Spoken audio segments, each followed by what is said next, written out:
La SEP ha decidido el regreso a clases presenciales este 30 de agosto, bajo la consideración del presidente López Obrador de que no hay riesgos o que son menores, consideración errónea que no toma en cuenta las estadísticas de contagios y fallecimientos de menores de edad por COVID-19. Según datos de la Secretaría de Salud, desde que inició en nuestro país la pandemia COVID-19 hasta el pasado 17 de agosto de este año, se cuentan 138,000 contagios entre bebés, niños y adolescentes, de los cuales 7,000 han requerido hospitalización y lamentablemente 725 han perdido la vida.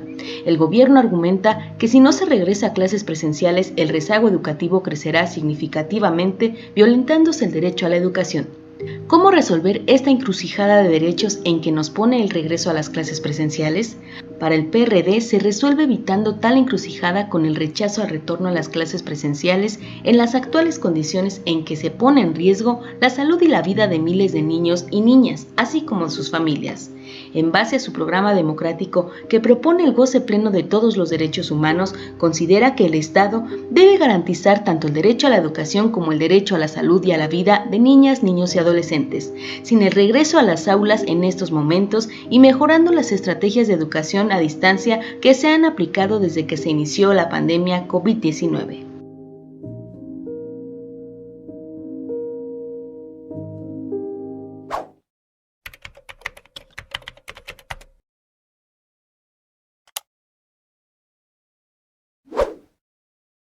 Realmente no hay condiciones para regresar a clases. No puede ser posible que haya estados de la República en el cual apenas van a empezar a vacunar a jóvenes de 18 a 29 años o inclusive todavía están con la segunda dosis de los que tienen hasta 39 años. No es posible que quieran regresar a clase cuando hay escuelas en que se encuentran un deterioro total, no hay sanidad, no hay medidas necesarias. Inclusive yo creo que lo están haciendo a las prisas cuando realmente nos encontramos en una tercera ola de casos de COVID. Entonces, no hay condiciones para que los niños regresen. Inclusive por allá hay algunos datos que las variantes que se encuentran actualmente han afectado a los niños. Considero que sí, porque no se han tomado factores fundamentales, por ejemplo, como el efecto de rebaño. Algunos países que ya tienen más del 80% de su población, casi el 90% y fracción, aún así siguen teniendo casos de COVID, de tal manera que en el caso de México en específico, yo considero que es fundamental que se tomen en cuenta la opinión científica para poder tomar decisiones en este regreso a clase y, eh, y poder tomar decisiones mucho más, digamos, mesuradas o mucho más apegadas a la realidad con respecto a la biología de este organismo.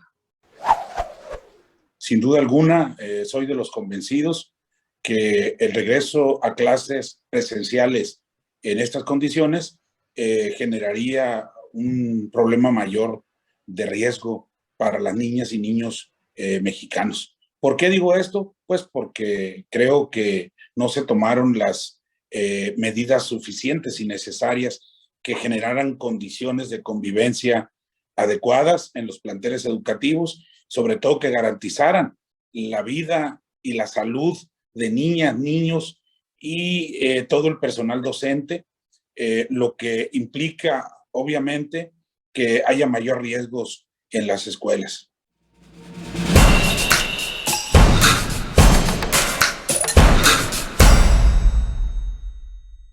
¿Y por qué otro México sí es posible? Les damos la más cordial de las bienvenidas a este subprograma democrático, donde en esta noche estaremos conversando con dos destacados especialistas sobre la pandemia y el regreso a clases. Y pues bueno, ya escuchamos a Iván, a Francisco y a Dulce sobre sus opiniones, pero ahora vamos a conocer la opinión de nuestros expertos. Bueno, y le damos la más cordial de las bienvenidas a dos importantes panelistas que nos acompañan en esta noche. Es para mí un placer que nos acompañe la doctora Julia Arce Razo. Ella es maestra especialista de género en educación. Doctora, muchas gracias y bienvenida. Muchas gracias, Julieta. Aquí estamos.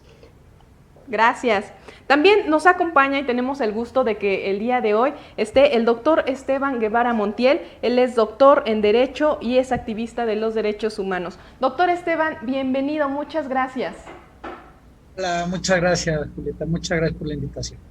Bueno, y pues también allá en casa, muchas gracias a todos y a todas por acompañarnos en esta emisión. Y pues bueno, ya escuchamos los comentarios de algunas personas, como fue Iván, Dulce y Francisco, que nos emitieron sus opiniones. Ustedes allá en casa, ¿qué opinan sobre el regreso a clases? Recuerden escribirnos sus comentarios aquí en Facebook y en todas las redes sociales que tenemos. Y pues bueno, vamos a empezar, vamos a preguntarles a nuestros invitados del día de hoy, ¿cuál es, en primer lugar, abordemos primero el derecho a la educación? El rezago educativo provocado por la pandemia de COVID-19 se resuelve con el regreso a clases presenciales. ¿Es real esta situación? Maestra Julia, ¿usted qué opina? Mira, Julieta, tendríamos que empezar por entender qué es rezago educativo. Parece que estamos confundiendo rezago educativo con problemas de aprendizaje. El rezago educativo se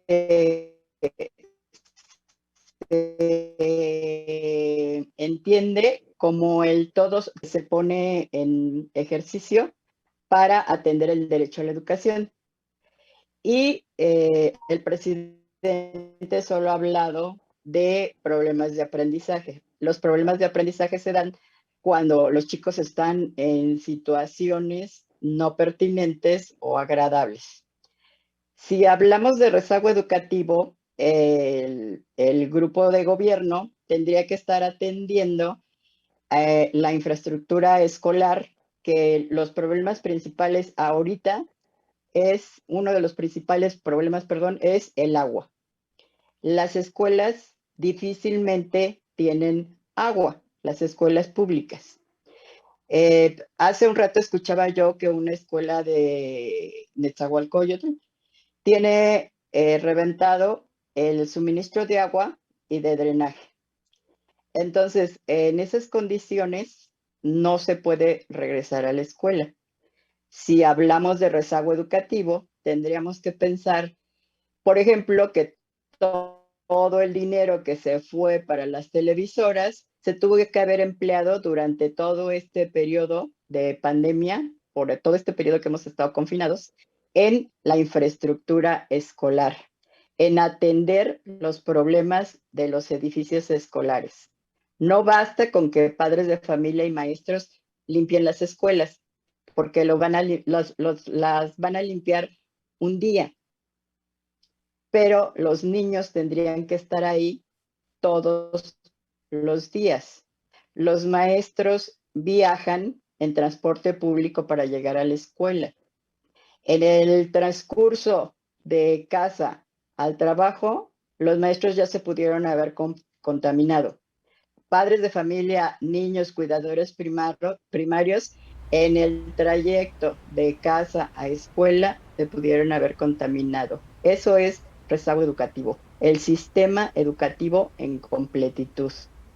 Híjole, sí, y qué importante hablar de una visión pues más complementaria, ¿no? No simple, y que tiene que ver con lo que nos señalaba, doctora, que efectivamente pues pasa por la infraestructura. Doctor Esteban, preguntarle su opinión. ¿Usted cree que el rezago educativo realmente es tan alarmante en nuestro país que se hace necesario que los niños y las niñas regresen a las escuelas? Bueno, coincido con la doctora Julia, desde luego, en el concepto de rezago educativo. Yo creo que son muchos factores los que o los que están en juego para poder dictaminar que existe un rezago educativo. Yo creo que es factores externos que dañan propiamente el tema de que exista un rezago educativo. Yo creo que lo que no hay son políticas públicas efectivas en el tema de la educación en México. A mí me parece que es muy grave considerar que se dé este regreso a clases argumentando un derecho humano como lo es el derecho a la educación. Recordemos que uno de los principios fundamentales de los derechos humanos es el principio de interdependencia, el cual consiste en que cada uno de los derechos humanos se encuentran ligados unos a otros, de tal manera que el reconocimiento de uno de ellos, así como su ejercicio, implica necesariamente que se deben respetar y proteger los múltiples derechos que se encuentran vinculados. Es decir, para este caso es muy importante ponderar la importancia que puede tener un derecho humano. Es decir, aquí se está sobrevalorando el derecho humano a la educación por encima de lo que representa el derecho a la vida o a la salud. Es muy grave porque desde luego que, como ya mencionaba la doctora Julia, no consideramos el hecho de que la educación o el regreso a clases que ya se está determinando que pueda ser presencial, no se están considerando factores externos como lo es de qué manera van a trasladarse los menores a la escuela. Es decir, no estamos considerando que desde luego la gran mayoría de nuestros estudiantes en este país se tienen que trasladar en un transporte público para poder llegar a la escuela, considerando que el transporte público es uno de los medios de mayor índice de contagio que puede existir. Entonces, aquí hay que ponderar cuáles son los valores o los derechos humanos más importantes. ¿Qué está primero, el derecho a la salud o el derecho a la educación? ¿El derecho a la vida o el derecho a la educación? Muchas gracias, doctor Esteban. Y justamente ese es el punto donde está la encrucijada y que hace tan importante pues esta discusión que estamos abordando justamente en este momento. Y bueno, preguntarle, doctora Julia, ¿cuál ha sido su opinión respecto del programa Aprende en Casa y desde su perspectiva qué debe ponderarse más, el derecho a la salud o el derecho a la educación? Si ponderamos derecho a la salud, pues tal vez deberíamos seguir con ese programa de Aprende en Casa. ¿Cuál es su opinión al respecto, doctora? Mira, Julieta, bueno, yo lo he dicho que el programa o el proyecto de Aprende en Casa es un eslogan. ¿Por qué? No hay un aprende en casa a través de que alguien te esté discursando lo que sabe en televisión. El problema es que no se mira el aprendizaje. El problema es que se mira la forma de enseñar. Y ahí hay un problema. Nos estamos preocupando por cómo se enseña, pero no nos preocupamos por quién aprende y cómo aprende. Pocas veces se ha puesto atención en los estilos de aprendizaje de los chicos. Esto atenta contra el derecho a la libertad de decisión que tiene que ver o tendría que ver con el derecho a la salud. Si nosotros no estamos enseñando a los pequeños que son capaces de tomar decisiones en conjunto con sus padres o cuidadores primarios, entonces no nos estamos dando cuenta que aprender en casa es una mera herramienta, porque el contenido de aprender en casa te lleva únicamente a los contenidos curriculares y a la información de los cuidados exigibles para transitar por la pandemia, que son lavarte las manos y el cubrebocas.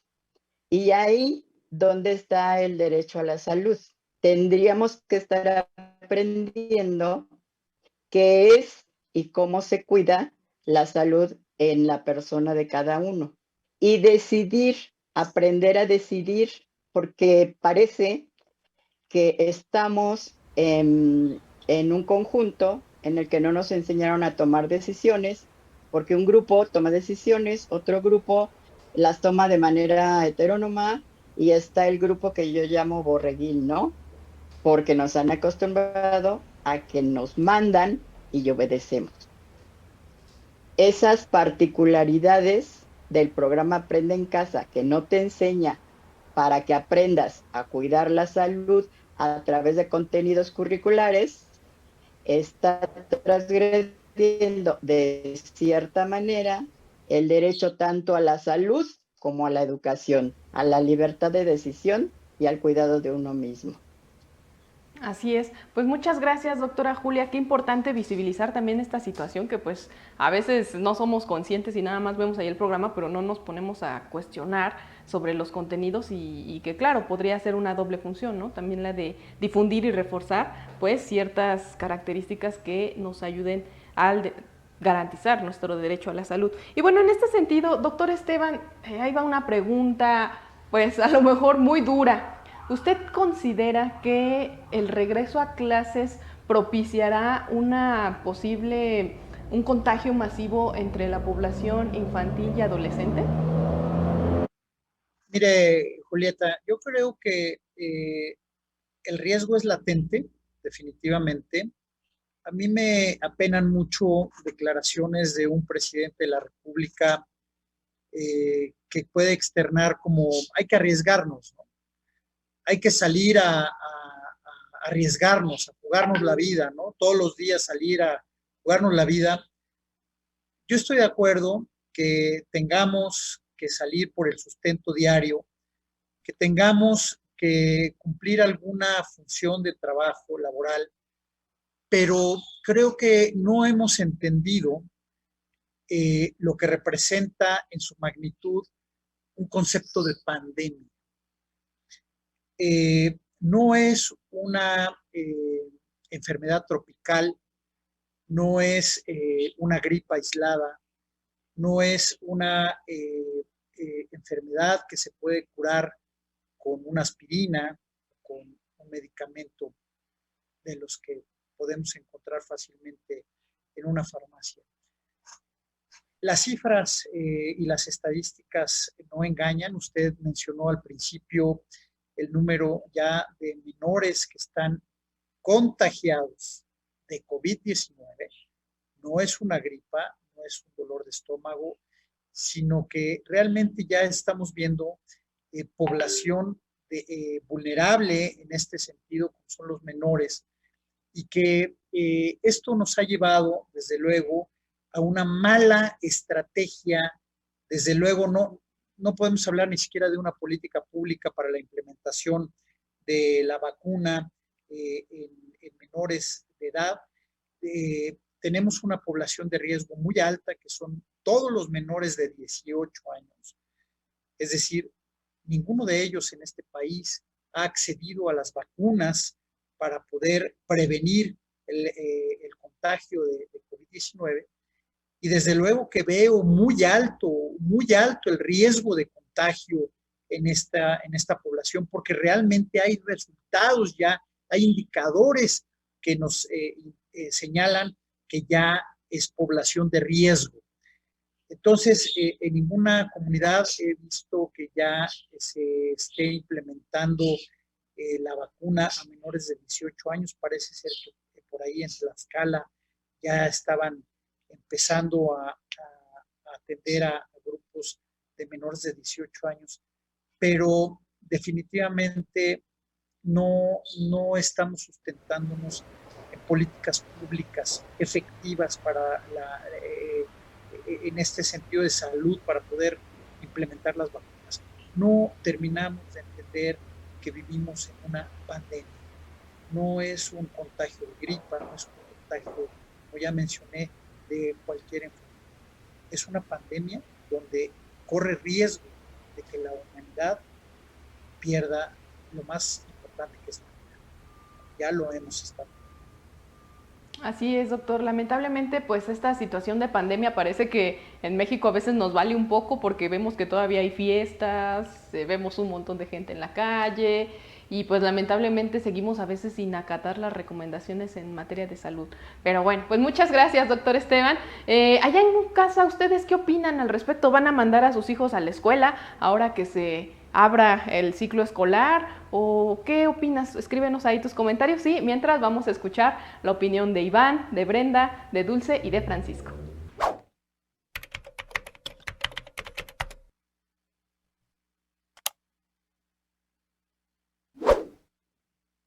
Considero que no hay un protocolo de parte de las autoridades, en este caso del gobierno federal y de la Secretaría de Educación Pública, en este caso es la SEP, no cuentan con eso, o sea, simplemente dan esa falsa seguridad de con un rociado de sanitizante. Eso, vuelvo a repetirlo, no es inútil, pero si uno no tiene un buen cubrebocas, que recomendaban que era un KF94 o un K95, esto no va a funcionar. El regreso a clases va a ser un contagio inminentemente alto si no se cumple con un buen cubrebocas, la sana distancia y una buena ventilación. Y creo y estoy segura que la SEP no cuenta con eso.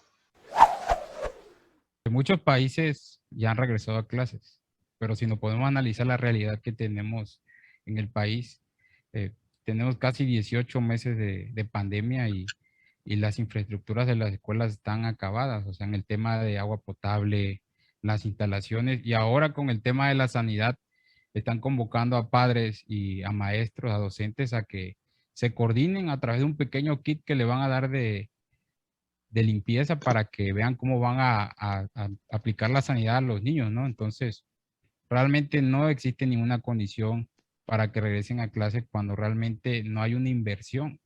Si se quiere regresar a clase, tiene que haber una inversión. Y lo segundo, que quieren regresar a clase a los niños cuando realmente no hay ni una vacuna aprobada al 100% para que los niños puedan tener esa inmunidad tan famosa que conocemos como inmunidad de rebaño.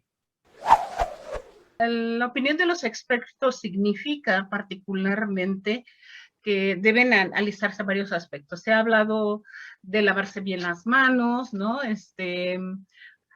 Por cierto tiempo y siguiendo ciertos protocolos. Están los sanitizantes al entrar, la temperatura, pero el factor primordial del evitar el contagio se ha demostrado que es el cubrebocas. ¿Sí? En algunos casos y con algunas cepas se dice que deberían utilizarse hasta doble cubreboca. ¿Qué significa eso? Que tendríamos que tener un cubrebocas con mayores condiciones de permeabilidad para poderlo hacer. Ese sería el factor primario, sí, que yo veo que no estamos en condiciones, porque los jóvenes se lo van a quitar, los niños se lo van a quitar en algún momento, sí, van a jugar, ¿no? Sí van a hablar, a veces no se les escucha la voz cuando uno usa el cubrebocas, no se escucha bien la voz. El ser un elemento ajeno a nuestro cuerpo, ¿no? Después de ciertas horas estará en condiciones de seguir vigente su permeabilidad. Todo ello es un factor de análisis. Creo que no hay las condiciones. ¿Por qué? Porque son tres, a mi juicio, condiciones que deben estar presentes para garantizar un regreso seguro. La primera es, como lo dijiste tú, en el tema de infraestructura. En el otro es el tema de la información, importantísimo. Y el tercero es el tema de la inmunización a las y los mexicanos. Y en los tres no se ha cumplido. Por lo tanto, son tres condiciones indispensables, tres condiciones necesarias para garantizar no poner en riesgo a las niñas y a los niños mexicanos. Y bueno, después de escuchar estas opiniones tan importantes, quiero dar a conocer que pues el PRD desde que surge ha siempre sido un defensor de los derechos humanos y en ese sentido, ante esta situación de pandemia de COVID-19, el PRD propone que no se regresen a las aulas. En este sentido, ¿cuál es su opinión, doctor Esteban?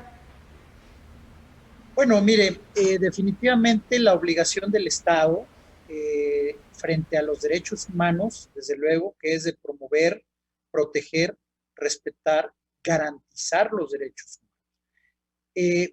Reitero, y perdón que sea yo muy incisivo en este sentido, no existen políticas públicas efectivas para poder generar una seguridad en el retorno presencial a las clases. Yo tengo alguna propuesta que me parece que debe ser considerada en este sentido. ¿Por qué no el Estado mexicano, en lugar de forzar el regreso a clases, por qué no modifica el calendario escolar? ¿Por qué no abreviamos tal vez a lo mejor los periodos vacacionales y recorremos un poco más este regreso presencial a clases? Yo no veo ningún problema porque pudiéramos, como política pública consensada con los distintos actores que pudieran intervenir en la política pública, recorrer el regreso presencial a clase. Yo calculo que en unos 15, 20 días, un mes, pudiera disminuir el riesgo o los índices de contagio de pandemia en nuestro país. ¿Y por qué no recorrer un poco más el tiempo si tanta insistencia hay en el regreso presencial? ¿Por qué el 30 de agosto? Digo, me parece que es un capricho autoritario el hecho de que ya dije que el 30 de agosto llueva, truene, relampaguee, sigamos. Cuando esta decisión se da, estábamos abajo, tal vez en semáforo amarillo, en semáforo naranja, y se decidió el regreso a clases, y bueno, hoy estamos nuevamente en semáforo rojo, y me parece una decisión verdaderamente irresponsable por parte de la autoridad insistir en que el regreso a clase sea el 30 de agosto, cuando, ¿por qué no consensamos con actores que puedan estar dentro de una política pública, recorrer el calendario escolar? Yo no le veo mayor problema. Si se tenía pensado salir el 8 de diciembre, bueno, pues recorrerlo a lo mejor al 15, 20 de diciembre. Total, me parece que pudiera ser más importante el cuidado de la salud, el cuidado de la vida misma como derecho humano, a atender caprichos autoritarios por el regreso presencial a clases. Muy bien, doctor Esteban, y pues muchas gracias por esa propuesta que nos acaba de compartir. Ahora vamos con la doctora Julia. Doctora Julia, ¿usted qué opina respecto a esta propuesta del PRD? El PRD absolutamente dice no al regreso a clases. ¿Usted qué opina? Pues yo converjo con el PRD en el no al regreso a clases por varias situaciones. Una, el lenguaje nos va construyendo y es necesario que observemos cómo lo utilizamos. La mayoría de nosotros ya habla de sanitizar y lo que necesitamos es desinfectar, ¿sí? El contagio del virus se da por infección. Entonces, decía uno de los entrevistados, no basta con rociarte un poco de spray. Insisto, si no tenemos una educación para la salud, para la toma de decisiones, nos van a seguir llevando, como se dice coloquialmente, entre los pies, ¿no? La otra situación, un argumento que se estaba utilizando a nivel presidencia es la violencia intrafamiliar. Si tú no regresas a clases, los niños van a seguir en situación de violencia. Pero parece que en presidencia no se han puesto a pensar que si no se atiende la violencia estructural, la violencia que hay en las calles, la misma violencia intrafamiliar, si no se judicializa bien esta violencia, los niños van a seguir en situación de violencia, vayan a la escuela o no. Lo que yo propondría es todo ese dinero que se sigue gastando en las televisoras, volcarlo, insisto, hacia la infraestructura escolar y una buena parte hacia la preparación de los docentes, hacia la actualización. Si uno revisa los documentos que ha estado emitiendo la SEP desde que está la nueva secretaria de Educación, o sea, es un conjunto de contradicciones Por ejemplo, se puede regresar a clases aunque las escuelas no tengan agua. Y no lo digo yo, lo dice la Secretaría de Educación.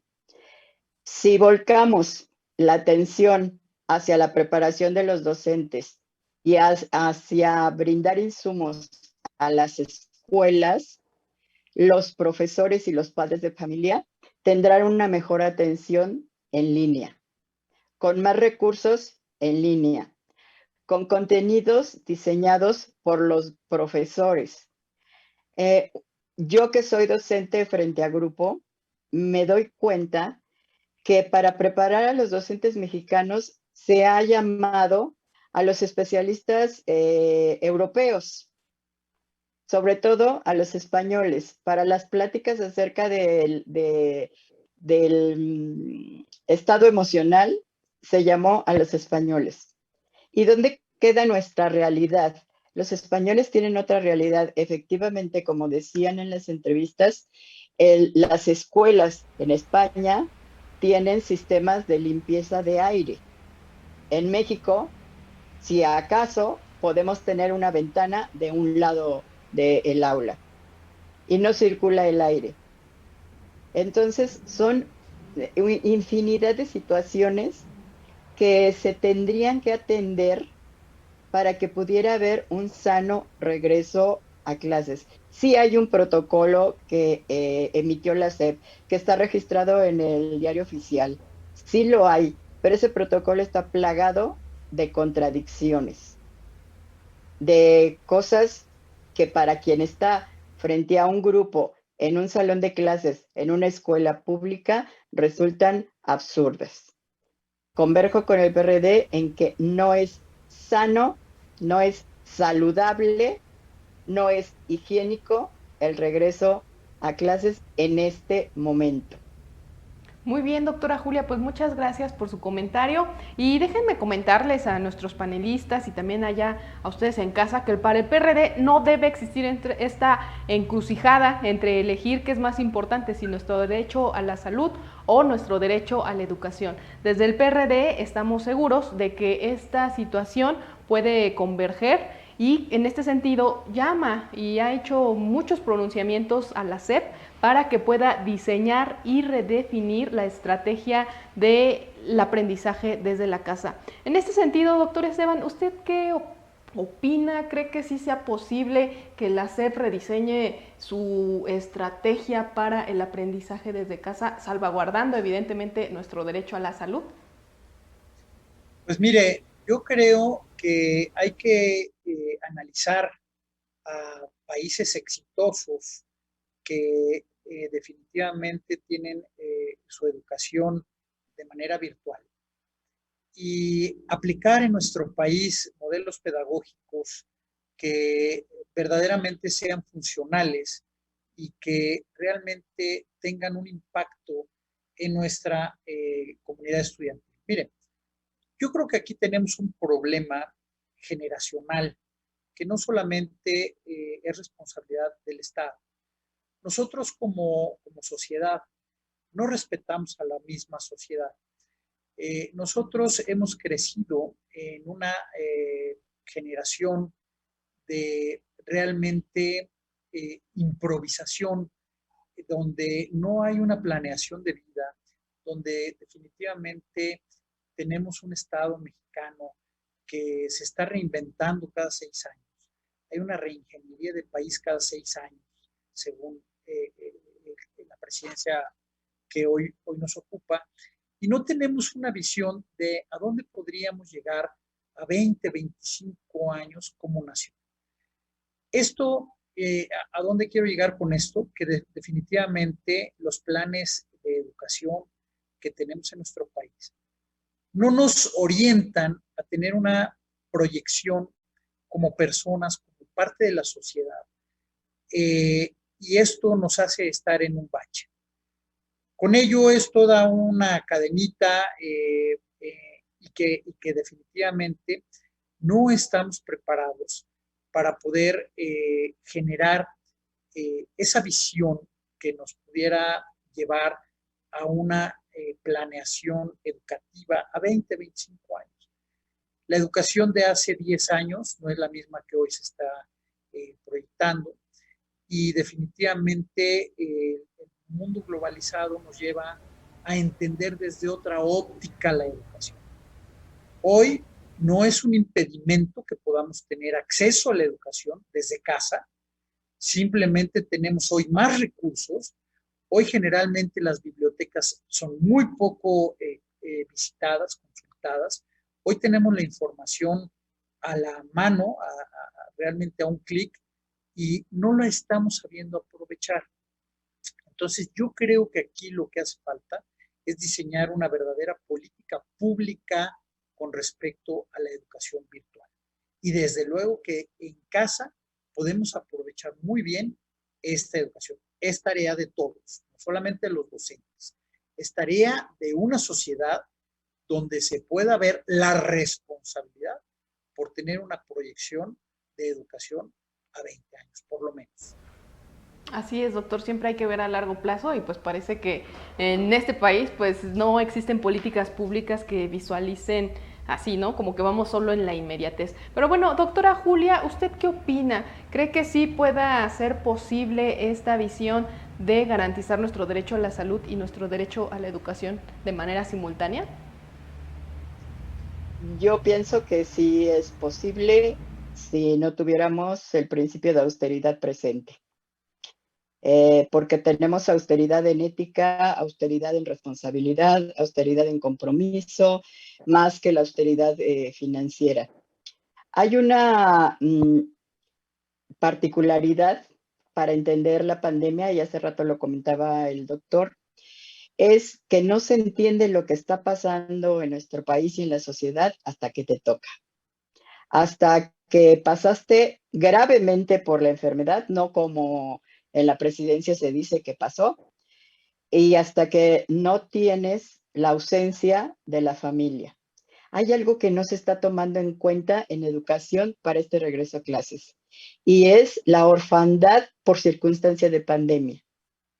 Hay muchos niños que quedaron en orfandad, hay familias que perdieron padre y madre y únicamente quedaron los niños a cargo de otros adultos que ya tienen la carga de otros niños. Eso no se está contemplando. ¿Quién va a sostener a los huérfanos de pandemia? Porque existe otro tipo de huérfanos y esto tiene que ver con, bueno, el tema es interesante para mí, con la situación de violencia que viven las mujeres. O sea, nos estamos llenando de niños huérfanos por feminicidio o por pandemia. ¿Quién atiende a estos chicos? ¿En dónde se les va a brindar todo lo necesario para acudir a la escuela? Aparte de la población que carece de los recursos para tener un teléfono, para tener una conexión a internet, para acudir a un café internet. ¿Por qué no se acude a escuelas virtuales? Y ahí converjo en cierto sentido con el doctor, porque las escuelas, incluso instituciones de educación superior, no tienen infraestructura. Yo trabajo en círculo vicioso que no se están visualizando. La mercadotecnia nos está ganando. Ahorita lo que aparece es lo que apareció en otros años constantemente. El regreso a clases, compra de uniformes, compra de útiles escolares, y como para qué los quieres. Si a algunos se les ha muerto el hijo, se les ha muerto la madre, el padre, el hermano, el tío, y lo que menos quieren es volver a enfrentarse a la situación de pérdida, de escasez, no solo del ser querido, sino de los recursos, porque el ser querido se llevó sus recursos económicos en el mantenimiento o en salvaguardar la vida. Entonces, creo que hay muchas cosas que nos tendríamos que poner a pensar, más allá de visualizar el que los niños puedan mantener, en que los estudiantes puedan conservar sí o no el cubrebocas, en que puedan pasar por el canal de sanitizante, en el que los puedan rociar de desinfectante cuando el estado emocional de las personas no está para que tú las llames a sacarlas de leerlas a la escuela en una situación en donde no estamos preparados para la atención emocional? Es, creo yo, atentar contra los derechos, todos. Muy bien, Todos doctora. los derechos humanos. Y qué importante, doctora, que menciona esta situación de austeridad que lamentablemente pues en la pandemia se ha visibilizado que no ha sido efectiva porque no hay medicamentos, porque no hay educación buena, porque no hay acceso a la salud, pero bueno, pues muchas gracias, doctora. Y pues bueno, ustedes allá en casa, ¿qué opinan? ¿Qué opinan de estas propuestas del PRD? ¿Creen que realmente hay una encrucijada o creen que sí se puede solventar? ¿Qué opinan de estas políticas de austeridad? Los leemos y mientras vamos a escuchar a Iván, a Brenda, a Dulce y a Francisco.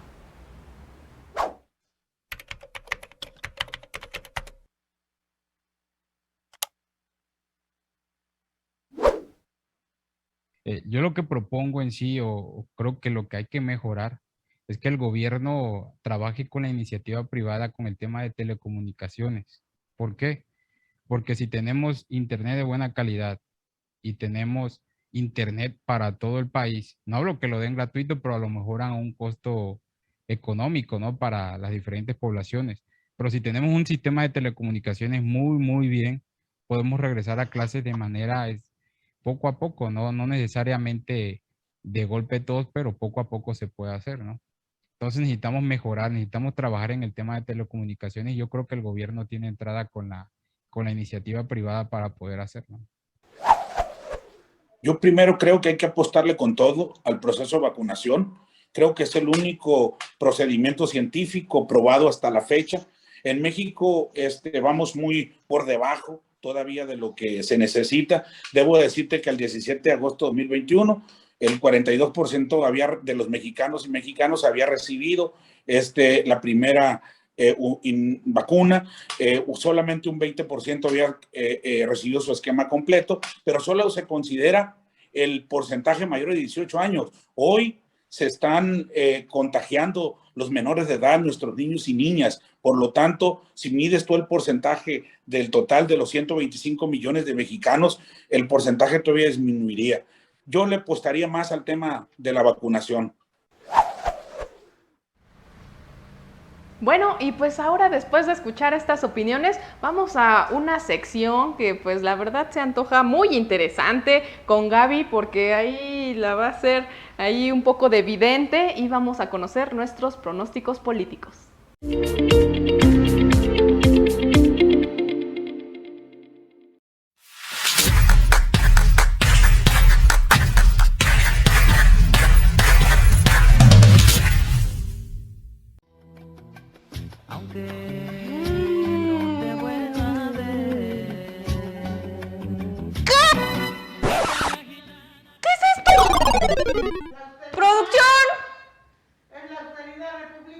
No alcanzó, pues una más grandecita, digo así, de por sí el futuro es bien incierto, con esta porquería no voy a ver nada. Pero bueno, vamos a hacer todo lo posible para que quien me está preguntando qué se debe de hacer con la escuela, si regresan o no, voy a preguntarle a mi bolita, ¿verdad? De cristal, que es lo que tiene para mí, que vemos aquí. ¡Ay! No puede ser. ¿Cómo que hay agua sin escuela? ¿Cómo? Ah, no. Usted cállese, hombre. Yo veo aquí, no sé cuántos contagios, híjole, no alcanzo a ver. Pero son muchos contagios los que están aquí. No, usted cállese, hombre. No, hombre, yo veo aquí escuelas, ¿cómo? ¿Con una ventana? No, pues así no va a entrar el aire, no. Veo a los niños ¡oh! ¡Quitándose el cubrebocas! ¡Sí! Usted cállese, hombre. También veo ¡ay! cubrebocas en la puerta de la entrada. Usted cállese, que también hay en la plaza, si aquí estoy viendo. No, si en el cine también aquí se ve. Sí, sí. No, pues es que no sabemos usar el cubrebocas, todavía no estamos listos para mandar a los niños a la escuela todavía. No, ¿qué hacemos? Vamos a preguntarle ahora a las cartas, ¿qué debemos hacer ante esta situación? ¿Qué tenemos que hacer? ¡Ah! Haz de cuenta que no pasa nada, hagamos caso, ¿verdad? ¿A quién? Pues al presidente, ¿verdad? Hagamos de cuenta que no hay nada y vayan a llevar a sus hijos a la escuela, llueve, truene o relampaguee. Eso es, ahora pues no espanten. ¿Usted cree que de verdad hay que llevar a los niños a la escuela? La bola es muy clara, yo veo mucha incertidumbre, mucho peligro. No hay infraestructura, no hay presupuesto. Y tampoco hay niños que quieran ir a la escuela, ni papás que se quieran parar temprano para llevar, no hay papás que quieran arriesgarse para llevar a sus hijos a la escuela. No hay, señora, no hay. Aquí yo lo veo. Lo siento porque me lo dicen desde el más allá.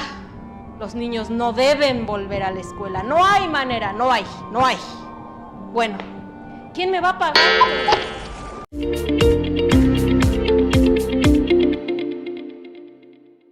Bueno, y pues ya estamos en la recta final de esta emisión y pues les voy a pedir a nuestros panelistas que nos digan pues la neta del planeta, cuál es su opinión. Sabemos que pues los problemas de este país deben ser resueltos pues desde diferentes ámbitos, los partidos políticos deben hacer propuestas, pero desde la academia, ¿qué debe hacerse o cuáles son las propuestas? Doctora Julia, empezamos con usted, por favor. Pues a mí me parecería perfecto que se volteara la mirada hacia las instituciones de educación superior que trabajan en ciencia y tecnología. En una de las propuestas de los entrevistados, las instituciones como el Politécnico trabajan este tipo de infraestructura. La UNAM trabaja la parte científica de las vacunas. Entonces, mi propuesta sería voltear la mirada hacia las instituciones de educación superior y sus laboratorios, todos. También de antropología, de sociología, pero la particularidad en los de ciencia y tecnología. Y aquí retomaría yo algo que dijo el doctor Esteban en cuanto a la planificación prospectiva. Si se toma en cuenta a las instituciones de educación superior, se podrá empezar a planificar a futuro, en escenarios posibles que se puedan conseguir con los recursos disponibles que infortunadamente pues se nos están escaseando por la mala administración. Híjole, y esa es una situación terrible, doctora Julia, pero bueno, muchas gracias por comentarnos. Y bueno, pues vamos a conocer la opinión del doctor Esteban. ¿Usted qué opina, qué propone? ¿Cree que sí puedan cambiar las cosas? Mire, Julieta, definitivamente cuando hay voluntad política se pueden dar muchas cosas. Mi propuesta creo que está sustentada en realizar políticas públicas efectivas. Es decir, muchos políticos, muchas autoridades hablan de políticas públicas, pero para ellos una política pública es una decisión de manera unilateral y que se implementa en un programa a esta situación. Una política pública es la resolución o la atención, la implementación derivado de una problemática social.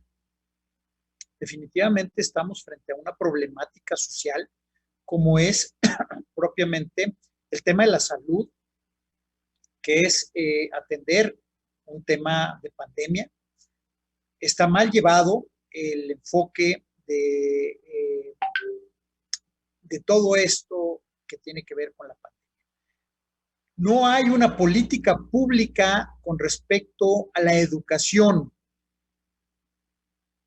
¿Qué debemos hacer?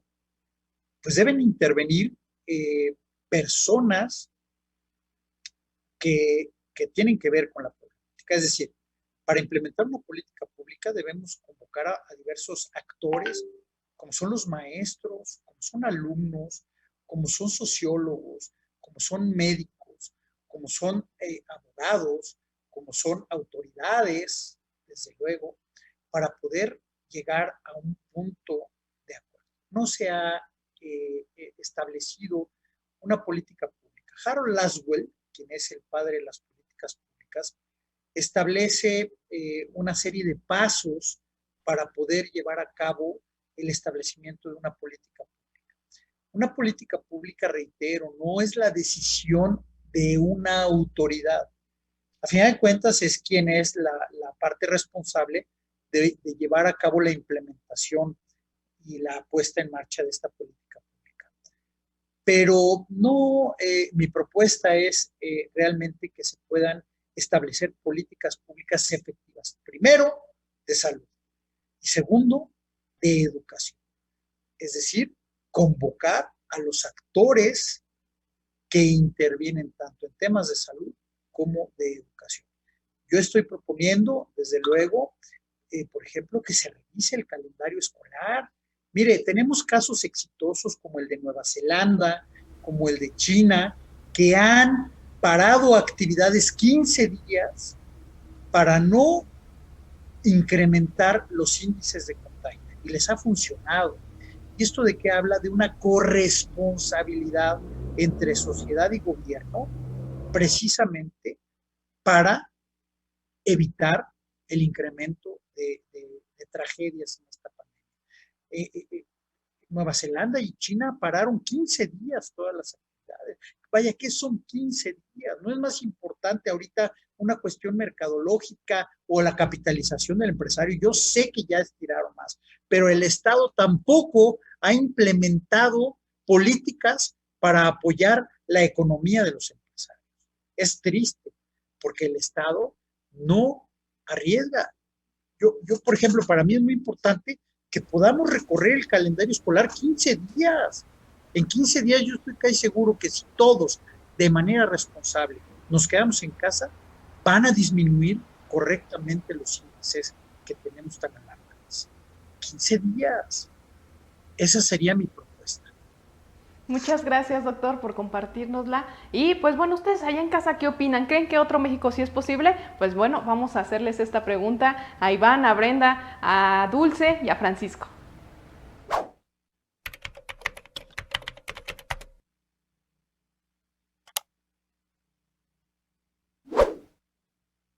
Sí es posible otro México siempre y cuando los ciudadanos y las ciudadanas participen y se involucren. Si nosotros no nos involucramos, México no va a poder cambiar. Sí es posible, pero va a llevar su tiempo. El apostar a lo digital tiene su proceso, ¿no? Y tiene sus costos, ¿no? Entonces, va a ser un proceso a 3 o 5 años que podamos tener un país altamente conectado a la era digital y que nuestros padres y docentes estén adaptados a ello, ¿no? Porque va a llegar el momento que las aulas inclusive van a dejar de ser útiles porque no hay mantenimiento, no hay inversión. Pero si se logra esta propuesta del PRD, sin duda se puede hacer. Solamente hay que ser pacientes y hay que saber insistir a este gobierno que suele ser tan terco, ¿no? Por supuesto que sí. Estoy totalmente convencido que otro México es posible, sobre todo si damos ese gran salto al desarrollo intelectual de la sociedad mexicana, y creo que estas propuestas que hace el PRD, sin duda alguna, tendrán un impacto muy positivo y muy significativo para llegar a mejores niveles de ciudadanos y ciudadanas. Bueno, pues ya escuchamos ahí a nuestros invitados y pues ahora preguntarle a la doctora Julia y al doctor Esteban, la neta del planeta, ¿ustedes creen que otro México sí es posible? Doctora Julia. Yo creo fervientemente que sí. Si tomas en Excelente. cuenta que vacunarte es importante para no ir al hospital, es la neta. Si piensas que los jóvenes deben aportar con sus conocimientos de ingeniería informática, es la neta. Si estás proponiendo terminar con la violencia intrafamiliar, es la neta. Si estás proponiendo preservar tu derecho a la salud, a la educación, a la libertad de decisión, es la neta del planeta.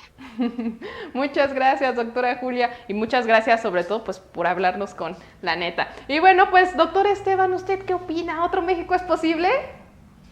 Mire, desde luego que si otros países han logrado levantarse incluso de situaciones catastróficas, como lo fue Japón después de la Segunda Guerra Mundial, yo creo que es posible siempre y cuando tengamos empatía como ciudadanos, como personas que vivimos en este país.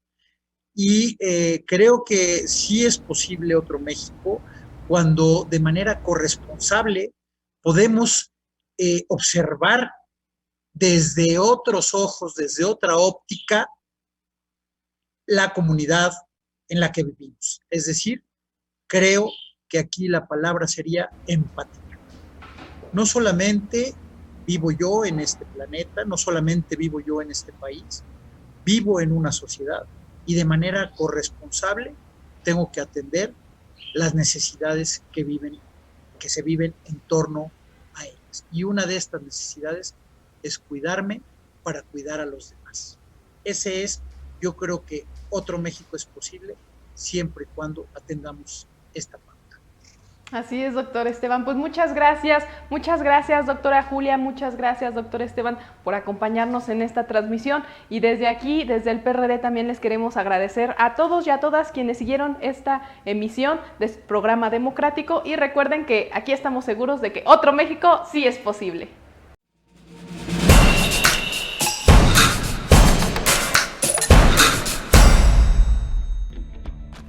Este programa es un ejercicio donde debemos llegar a más gente. Efectivamente, yo creo que son ejercicios democráticos donde podemos participar especialistas en una materia, en un tema. Y bueno, yo creo que es el espacio donde podemos alzar la voz de una manera democrática, de una manera abierta. Me parece muy buen ejercicio. Yo creo que pues es la manera en que podemos tener el contacto con muchas conciencias. Se me hace ligero y se me hace muy atinado que hayan integrado las entrevistas. Pues a mí me gustaría conocer qué opina la gente de a pie, la gente de calle. Me parece que las opiniones de la gente de a pie, de la calle, serían interesantes.